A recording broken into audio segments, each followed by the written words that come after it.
hoy día con Ramiro Mendoza, abogado y excontralor de la República, y con Enrique Rajewicz, profesor de la Universidad Alberto Hurtado, abogado también, para conversar de un tema que en Pivotes venimos hablando hace mucho rato, que tiene que ver con empleo público, la reforma al empleo público. Y lo primero que me interesa conversar con ustedes es si están de acuerdo en que es importante reformar la manera en cómo se regula el empleo público hoy día. Quería partir contigo, Enrique. O sea, bueno, yo creo que sí, que es muy importante, es fundamental, porque la calidad del Estado, en el fondo, tiene mucho que ver con la calidad de las personas que están trabajando allí, con la forma en que se organiza, con los incentivos que tienen también con los desincentivos. Y en eso la verdad es que la estructura del empleo público que tenemos nosotros corresponde a un estatuto administrativo en líneas generales, porque hay más de uno, pero que viene del año 1989, que se suponía que se fundaba en un modelo de carrera, con ingresos por concurso, desarrollo también en base al mérito, y en la práctica eso nunca se ha llegado a implementar. O sea, ese es un modelo que en el elemento fundamental, que es ese sistema fundado en el mérito, empieza a quedar herido desde el comienzo, porque se supone que el empleo que tú reclutabas directamente, que es la contrata, solamente podía llegar al 20% de la carrera. Estoy simplificando, esto tiene algunos temas técnicos más complejos, pero transitoriamente los primeros 2 años ese límite no se aplicaba. Pasaron esos 2 años, 92, y la ley de presupuesto empezó también a decir, oye, este año no se va a aplicar. Y en 2025, si ustedes ven la ley de presupuesto, van a encontrarse unas glosas presupuestarias que repiten lo mismo. Y que ha llevado a que hoy día, si uno mira las cifras generales de empleo público, las últimas disponibles que conozco del 2023, nos digan que la planta ya está alrededor del 20-22%, la contrata corresponde al 60%, o sea, una inversión total de este principio de 20-80, si lo quisiéramos simplificar así, más bien hoy día está al revés. Y la contrata es el 60% y el resto, el 20% que queda, se reparte entre contratos de trabajo bajo el Código del Trabajo y contratos honorarios. Entonces, la verdad, el modelo que alguna vez se pensó en teoría, más allá de que uno también podría cuestionar qué tan bueno o malo es, no se ha llegado a aplicar, y lo que hemos tenido entonces es un modelo que, en definitiva, parte con yo diría, un inicio de precarización. Si uno ve las cifras, el 2007 es cuando se cruzan las cifras de contrata y de planta, y llegamos en el fondo a que desde ese minuto la contrata empieza a escalar a los niveles de ahora. Y producto de la inacción legislativa, pues la verdad es que aquí ha habido una omisión completa, la jurisprudencia empieza a contar de la mitad de la década pasada a proteger de alguna manera particularmente lo que tiene que ver con la desvinculación al personal a la contrata, y empezamos a llegar a una rigidización ahí, con un... ¿Y qué efecto tiene esto de que las contratas que estaban pensadas como la excepción empiezan a ser la regla general, Ramiro? ¿Cómo impacta eso lo que vive una persona cuando se enfrenta al Estado y a trabajadores del Estado?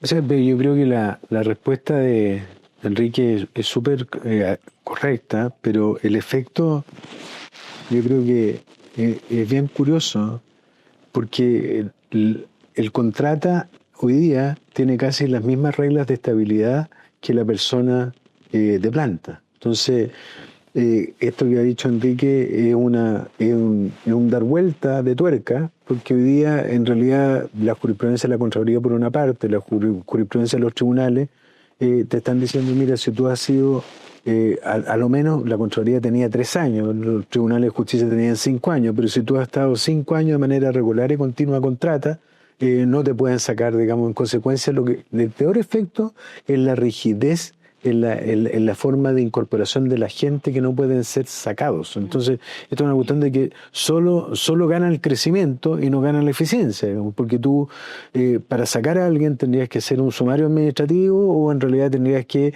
a propósito de los regímenes de calificación, tendrías que calificarlo 2 veces consecutivas en lista 4, digamos, para que la persona pudiera salir. Y eso hace que, en realidad, las reglas de captura que tienen los funcionarios adentro hace que mejor trato de traer a alguien más, digamos, y no trato de tener, digamos, la gente que yo necesito para ser más eficaz o más eficiente la gestión del servicio.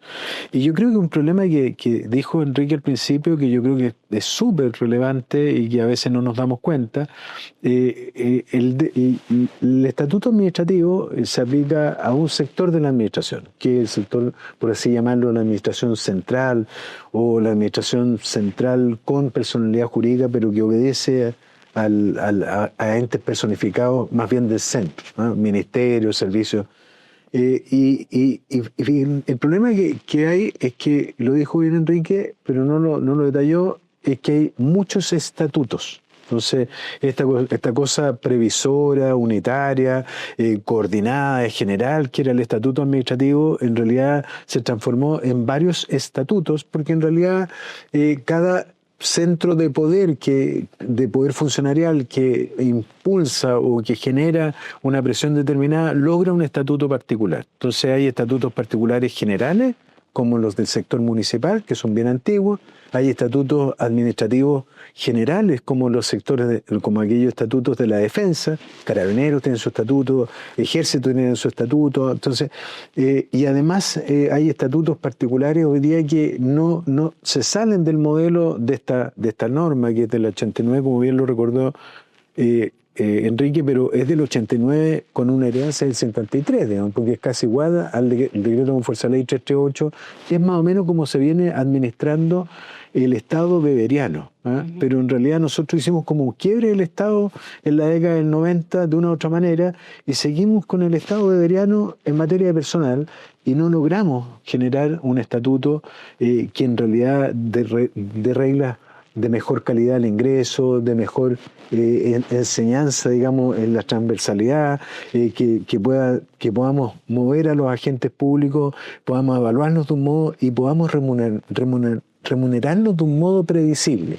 Porque lo que está pasando también, y forma parte del mismo problema, es que cada centro de poder logra asignaciones distintas. Entonces tú tienes en la administración del Estado una remuneración que es la de la escala única, que representa más o menos el 10% de tu sueldo, o sea, y el otro 90% está generado por asignaciones. Entonces, eso hace que en realidad, y no todas las asignaciones son simétricas por los servicios, porque tú tienes servicios de fiscalización que están regidos por un régimen de asignaciones que está en una norma, que es el decreto ley 3551, tú tienes en el sector salud otras normas, entonces tú vas, esto es como un equeco, ¿eh? Es como esos equecos bolivianos que habían antes, entonces están llenos de cosas colgadas, digamos, y esos colgajos son tremendamente perniciosos para generar un apetito de servicio público. Claro, esa es la pregunta, porque ¿cuál es la consecuencia finalmente de esta rigidez o de este empleo público que no funciona como debería, con todo este estatuto y como este queco que tú mencionas? ¿Qué pasa finalmente con los servicios públicos y cómo también eso puede redundar en el servicio que se le entrega al ciudadano? O sea, un modelo de empleo público que no te genera incentivos y incentivos correctos hace que obviamente al final si tú no puedes desvincular a una persona por mal desempeño, por ejemplo, o hacerlo, es muy complejo. Bueno, esa es una señal que obviamente es captada por el resto de las personas y finalmente de una u otra manera hace que el premio al mérito no exista y tampoco el castigo al mal desempeño. Eso cuesta mucho. Ahora, yo no, un par de precisiones, no quiero decir que el estatuto administrativo no se aplique. En el fondo lo que quiero decir es que yo creo que los aspectos centrales que uno quisiera tener en el empleo público es que hubiera un sistema de ingreso, un sistema de desarrollo, de promoción y un sistema de vinculación que apuntaran al mérito y a la competencia. Eso es lo fundamental y eso nosotros hoy día no lo garantizamos. Es cierto lo que dice Ramiro respecto a esta rigidez, pero yo no...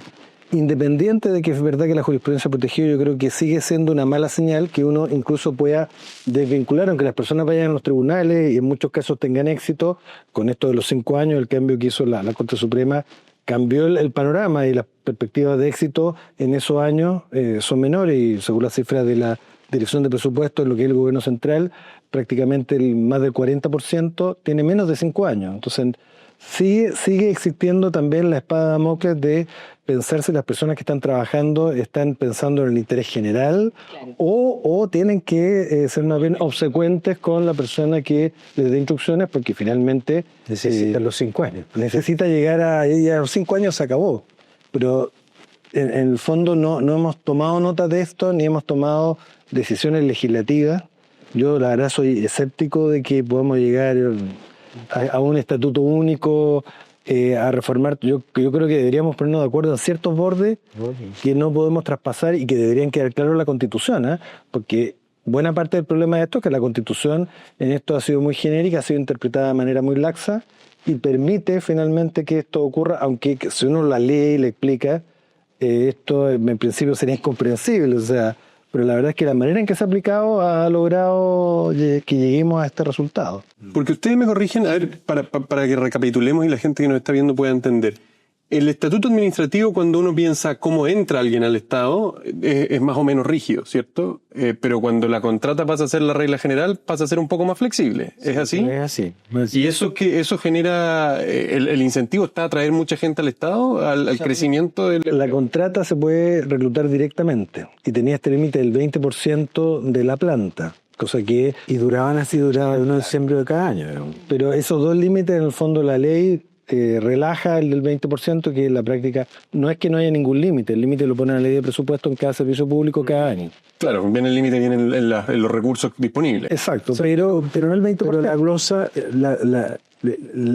cortan la provisión del 20%. Entonces te queda la contratación. Y como tienes por el otro lado la regla de salida capturada, porque ya no es hasta el 31 de diciembre de cada año, sino que tendrás que ver si la persona tiene 5 más años, en realidad no le puedes poner término sin que se haya modificado la ley. Esa es la característica un poquito odioso de este sistema. Y entonces tenemos un sistema, para entender bien, que no es ni rígido como era el estatuto administrativo al inicio, que por lo menos ponía coto a la contratación excesiva, ni tampoco flexible, cosa de que alguien que quisiera reducir y eficientar pudiese hacerlo. ¿Tenemos como un híbrido? Estamos como en un auto híbrido. Claro, lo que pasa es que no hemos llegado al auto chino que es eléctrico, es híbrido. Ese tiene razón. Hay un sistema de evaluaciones anual. Pero en la práctica es un sistema que yo diría está bastante desacreditado, entre otras cosas porque termina en una junta calificadora central por servicio público que por la naturaleza humana termina homogeneizando todo, y si ustedes ven los resultados de las calificaciones, estamos en torno al 98% de lista 1, que es la lista de excelencia. Estar en la lista 2 ya es algo realmente muy anormal. La lista 3 y la lista 4, que también existe, hay años en que no hay nadie registrado en la lista 4. O sea, todos lo hacen increíble, según nuestro sistema de evaluación. Siendo irónico, sí. Sí. Siendo irónico, eso uno podría... ¿Qué impacto tiene esto que esté, porque como ustedes decían antes, está vinculado al despido? ¿Cierto? Alguien que está permanentemente en la última lista de evaluación. Era en lista 4, pero 2 años en 3 también. Pero también, agregando algo a lo que dice Enrique, no solo está vinculado al despido, sino que además está desvinculado del incentivo. Es decir, los incentivos, que son hoy día particularmente los PNG, como no son individuales, sino que son colectivos dentro de la organización, tienden a no castigar a la ineficiencia. Entonces, porque al final es una remuneración más. Por eso cuando yo te decía, mira, en realidad esta cuestión de que el sueldo base sea el 10% de la remuneración real es una pésima señal, porque en el fondo tú vas haciendo frente a cada servicio un régimen de incentivos diferente, un régimen de incentivos general, PMG, pero cada servicio además puede tener su régimen de incentivos. Entonces no tienes tampoco no solo no premias el mérito por competencia, sino que tampoco premias el mérito económicamente. O sea, no tienes cómo darle a un funcionario que realmente es bueno, que es creativo, que en realidad es coordinador, que es bueno para trabajar en equipo, no tienes cómo darle un incentivo diferente a él.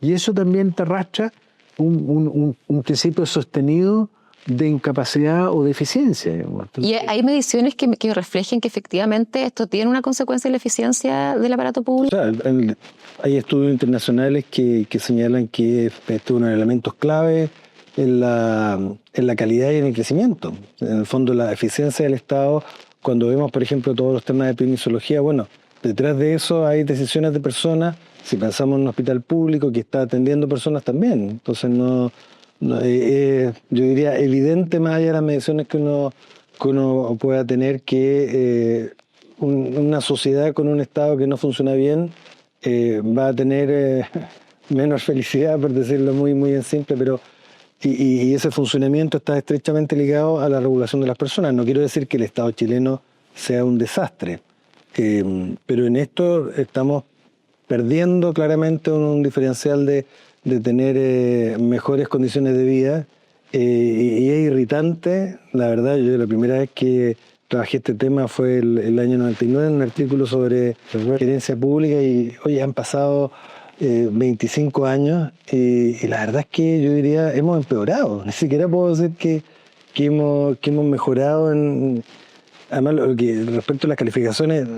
Dos comentarios. Uno, se supone en este modelo de planta que la calificación además es uno de los elementos centrales para ascender en la carrera. Pero eso no puede ocurrir en el contexto que estamos planteando. Además, en los incentivos que plantea Ramiro, cuando recién se crearon los incentivos al desempeño, había un incentivo que era al rendimiento, a la calificación, individual, y eso duró solo 2 años. La ley se reformó en el 99. ¿Por qué? Porque los 2 primeros años de operación todo el mundo empataba. Entonces terminaban haciendo desempates muy arbitrarios por la milésima de segundo que esta persona llegó atrasado. Entonces usted tiene, en vez de un 1.5, un 1, y usted que está en el último tercio, porque se divide en 3 tercios. El mejor evaluado llevaba el 100% del bono, el otro la mitad y el último tercio nada. Pero no funcionó, no se pudo implementar, y todos los años, además, estamos gastando recursos públicos en hacer unas evaluaciones. No, pero no estoy pensando en el incentivo, en el costo que significa administrar el incentivo. Claro, y evaluar, y hacer las evaluaciones. O sea, imagínate, cada jefe tiene que hacer 3 evaluaciones al año, hay que juntar a las personas que son de la junta calificadora, son personas que tienen muchas otras cosas que hacer, pero van a tener que destinarle varias tardes a este ejercicio. Entonces es frustrante que efectivamente sea tan claro. Yo diría que tenemos déficit serio y que no tengamos reforma. Pero llevamos mucho tiempo hablando de esto. O sea, ha habido, de hecho, hubo por ejemplo, una IPN, una iniciativa popular de norma que buscaba reformar el empleo público y que entrara dentro de la Constitución.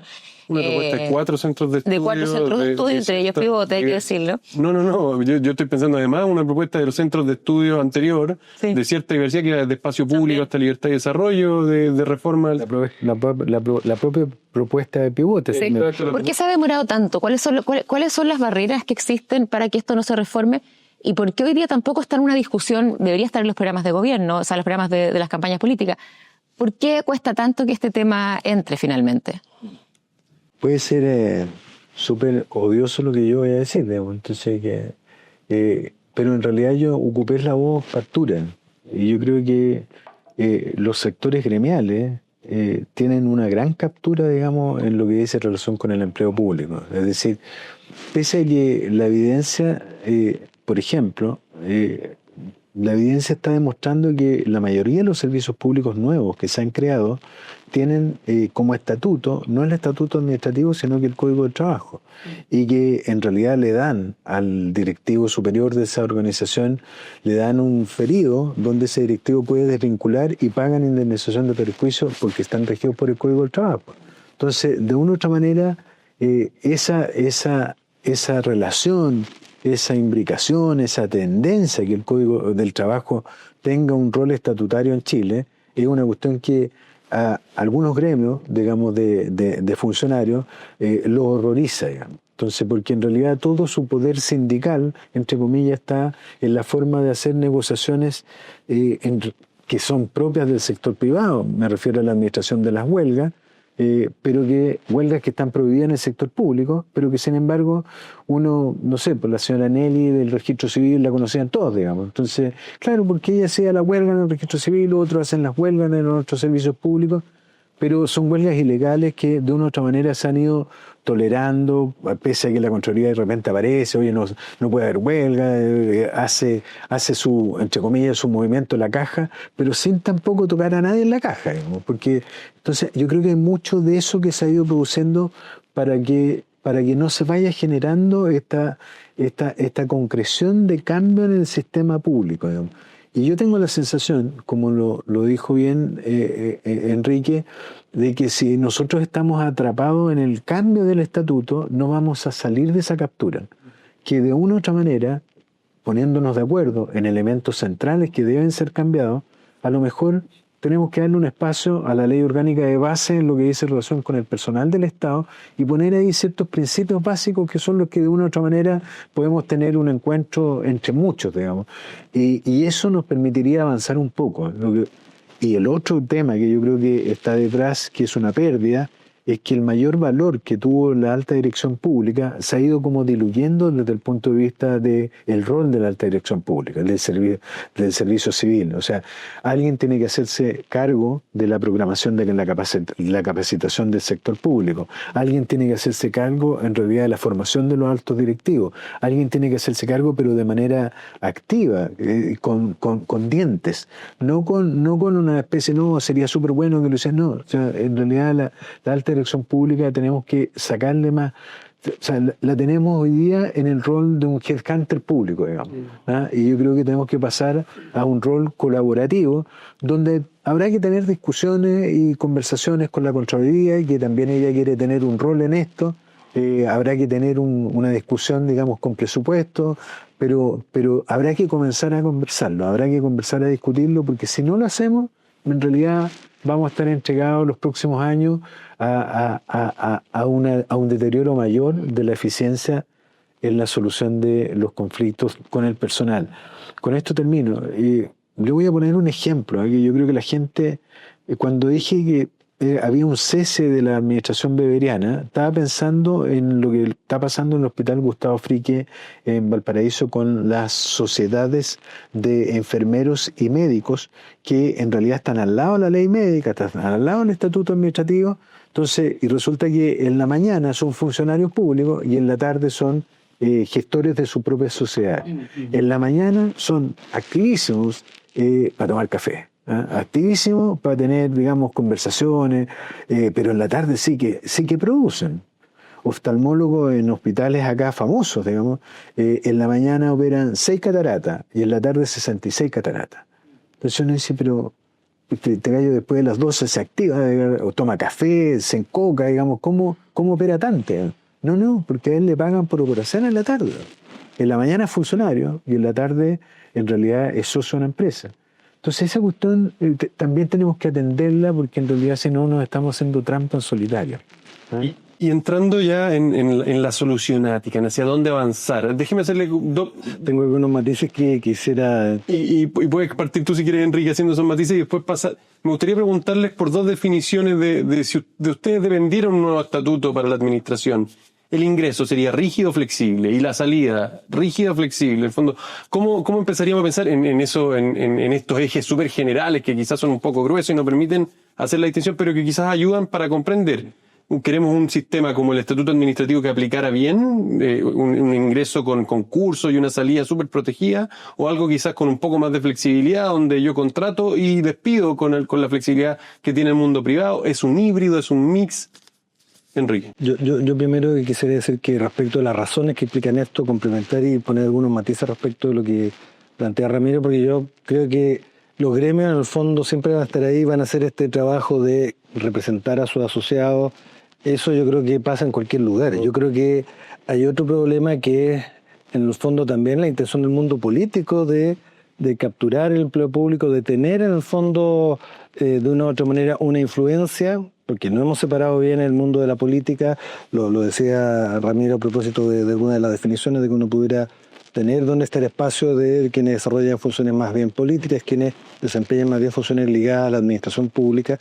Entonces, el mundo político yo creo que también, en el fondo, no promover esta reforma le da una cuota de poder que resulta interesante, por un lado. Total.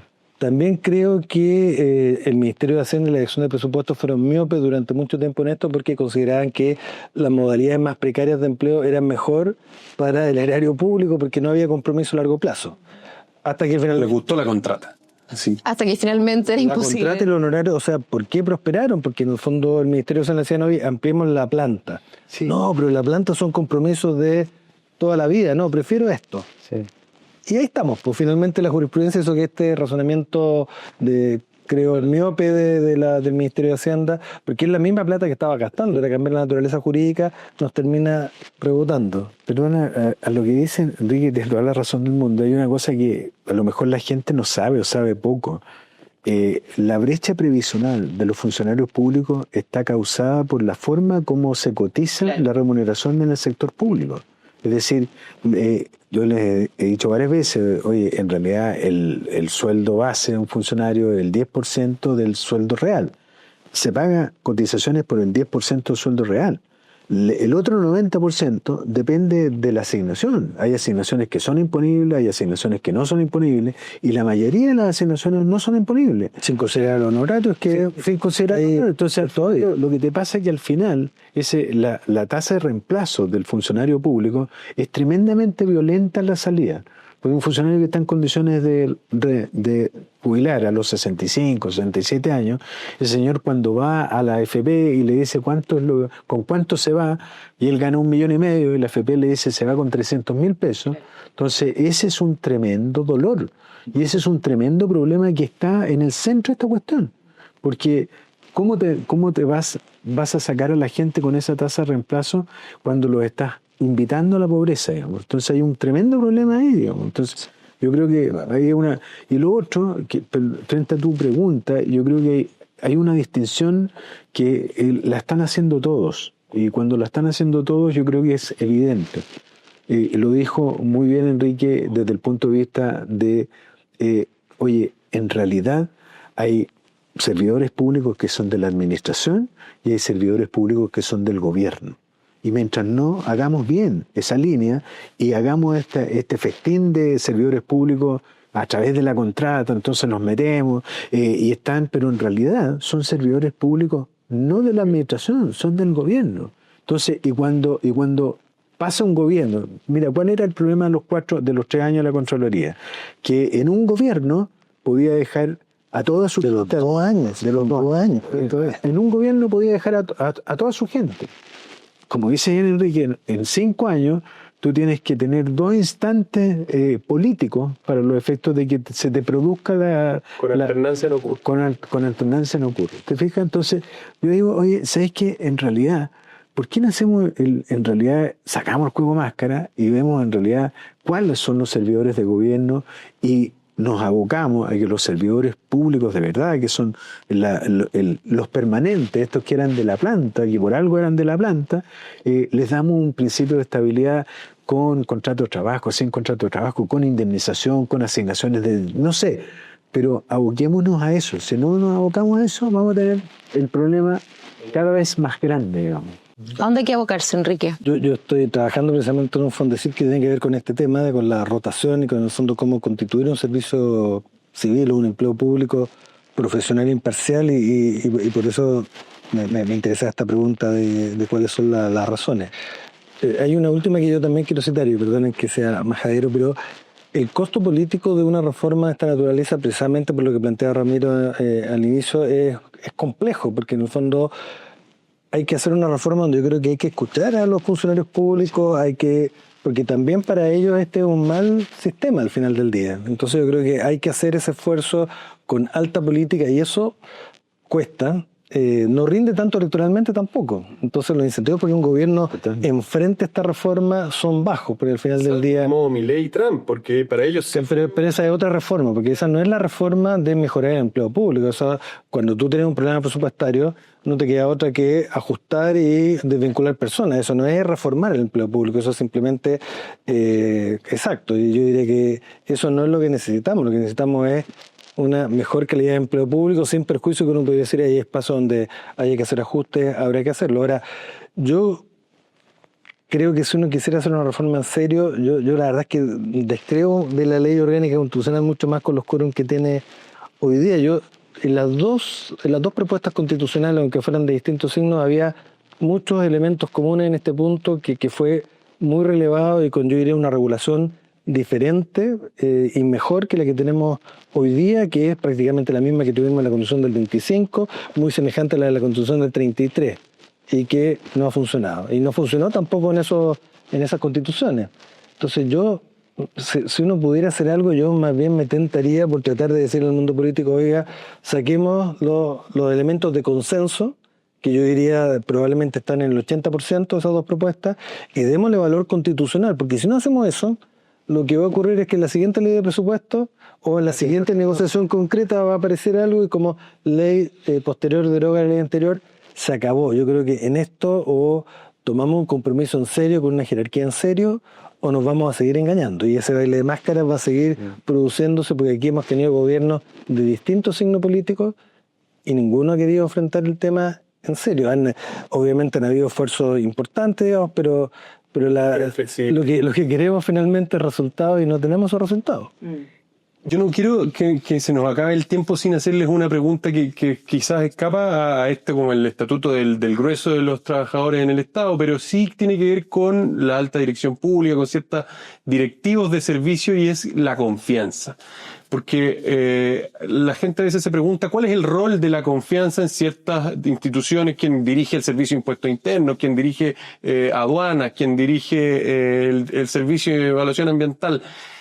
Hoy son seleccionados con un proceso que hay en el fondo participa ADP, que hay cierta calidad o búsqueda de calidad y un perfil técnico, pero también tiene un rol la confianza, y un presidente puede remover a las cabezas de estos servicios.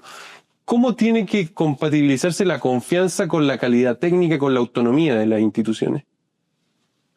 Es una pregunta compleja. Yo tengo la sensación de que hay varios elementos que, lo dijo Enrico, usó una expresión que yo también había usado, que de una u otra manera nos estamos haciendo trampa en solitario, digamos. Entonces, y estos elementos son elementos que se han ido incorporando desde el año, no sé, 2007, 2010, y que tienen que ver con elementos culturales incorporados a la administración que no han funcionado de la forma en que creíamos que iban a funcionar. Me refiero fundamentalmente a la rendición de cuentas como una actividad desde el punto de vista de que estos altos directivos debiesen tener una rendición de cuentas que no esté convocada sobre la base del cóctel, digamos, sino que esté convocada sobre la base de dar cuenta del gasto público, del funcionamiento de la entidad y de las mejoras y dificultades que tiene la entidad. Si uno va a las cuentas públicas son puras buenas noticias. ¿No? Fantástico. O sea, oye, impuestos internos, lo mejor que hay en el mundo. El registro civil, pese a que en realidad todas sus plataformas se caen todos los meses, digamos, y se caen en importante número de horas, digamos, son estupendos como servicio. Entonces, yo creo que nosotros tratamos de construir rendiciones de cuentas que además no están formalizadas ni formateadas a través de indicadores. Cada servicio rinde su cuenta como quiera. Y todos los esfuerzos que ha hecho el Consejo para la Transparencia, para los efectos de que en las cuentas públicas estén, Enrique fue director jurídico del Consejo mucho tiempo, pusieron un tremendo esfuerzo en tratar de incorporar elementos comunes en la rendición de cuentas para que tú hagas comparaciones comunes, porque si tú no tienes reglas de comparación dadas, en realidad cada uno hace la cuenta que quiere. Y lo otro que yo creo que contribuyó muchísimo fue la creación del Consejo para la Transparencia, y la transparencia como un fenómeno cultural, digamos. O sea, pero nos hemos puesto también expertos en hacerle trampa a la transparencia, digamos. Entonces yo creo que si tenemos malas rendiciones de cuentas, si tenemos transparencia, en realidad no en el percentil que quisiéramos después de tantos años de funcionamiento del Consejo, uno diría, mira, es bien difícil que la confianza se reinstale, digamos, porque las personas en el fondo no le están creyendo a la autoridad. Y en consecuencia yo creo que hay que, sueldo del alto directivo, consecuencias del incumplimiento de sus deberes.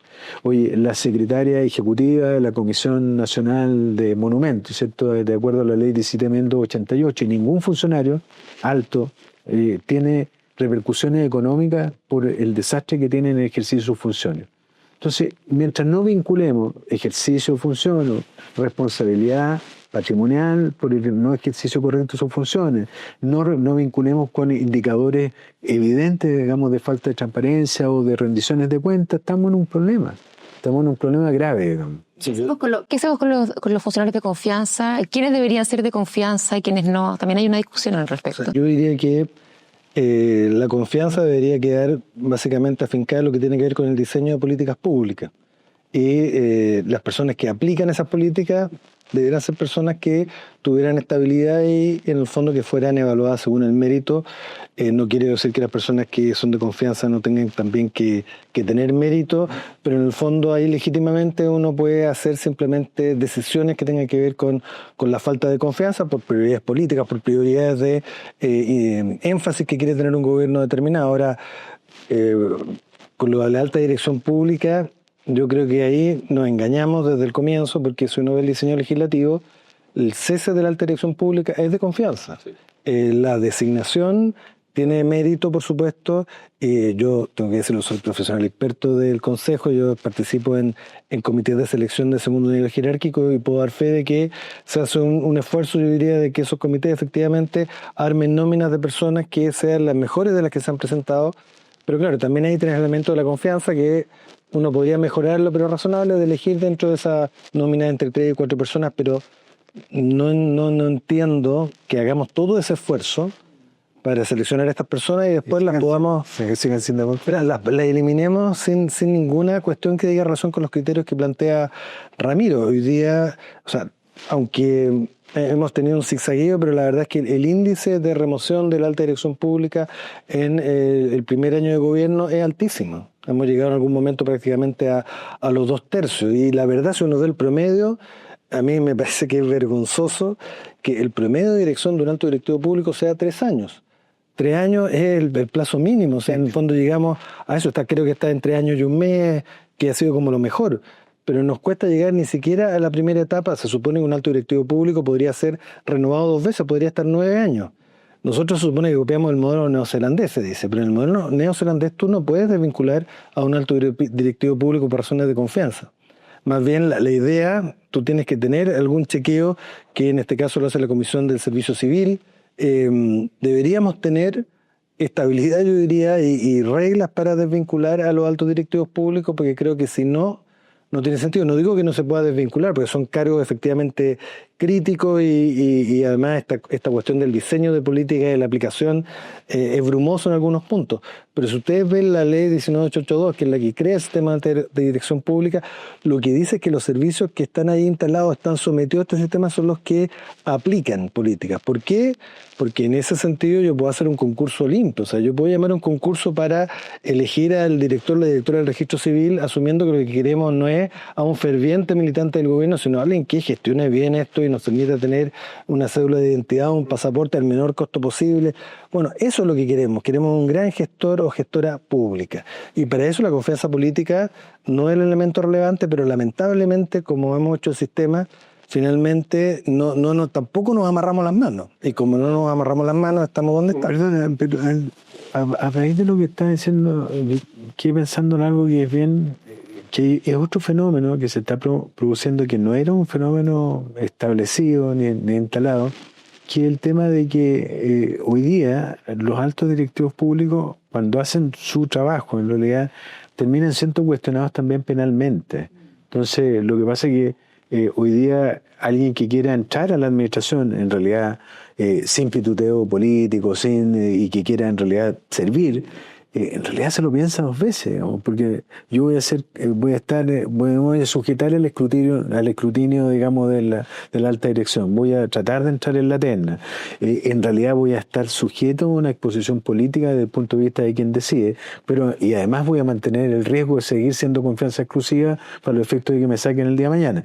Pero hoy día, adicionalmente, tienes el riesgo de que si tú ejerces, digamos, en realidad con prontitud, a lo mejor con energía, el ejercicio de la profesión, los abogados están recurriendo a acciones penales, digamos. Entonces, y el estatuto administrativo, volvemos al estatuto, te defiende penalmente mientras tú estás en el servicio. Y cuando tú terminas el servicio es cuando necesitas la asistencia, en realidad, de un penalista, digamos. Entonces, esa es una cosa bien, digo yo, una cosa que también de estos correlatos que no estaban en el cuadro de las decisiones o de los efectos, digamos.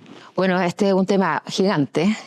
Sí. Y creo que tenemos muchas aristas también para conversar. Les agradezco mucho, Ramiro. Muchas gracias, Enrique. Encantado. Es un placer y qué bueno, ojalá que les guste a los videntes. Digamos, No, ¿cierto? además, yo creo que también esta discusión es importante. Hay muchos funcionarios y funcionarias públicas muy buenos, Así es. pero cuando uno no reforma esto, al final del día pagan justos por pecadores y se arma una mala imagen. Entonces yo creo que esto no es solo de interés de los ciudadanos en general, digamos, sino también es muy importante para personas que trabajan en el mundo público.